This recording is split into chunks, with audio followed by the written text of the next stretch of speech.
ಅವ್ರು ಹೇಳ್ತದೆ ಅಂತ ಪ್ರತಿ ಬಾಯಿ ಹೇಳ್ತಾನೆ ನೀವು ಪಾವಡಿ ಹೇಳಿ ಅದೇ ನೀನ್ ಬಾಯಿ ಹೇಳ್ತಾವ್ರಿ ಏನ್ ಹೇಳ್ತಾಳ ಅಂತ ನಾವು ಹೇಳಕ್ ಬಂದು ಏನ್ ಹೇಳಮ್ಮ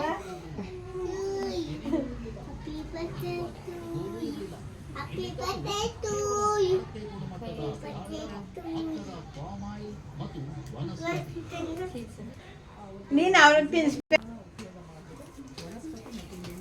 ಫೋನ್ ಎತ್ತಿಕ್ಬಿಟ್ಟ ಇವಾಗ ಫೋಟೋಗೆ ತಡೆ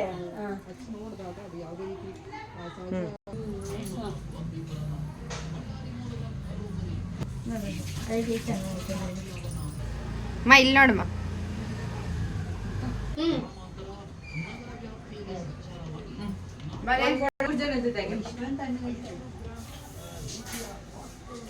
ಬತ್ತಾನ ತಾತ ಇವಾಗ ಬತ್ತಾನ ನೋಡ್ತಾವನ ನಿನ್ನ ಅವತಾರನ ನಿನ್ ಮೊಮ್ಮಗ ಬಾ ನಿಂತ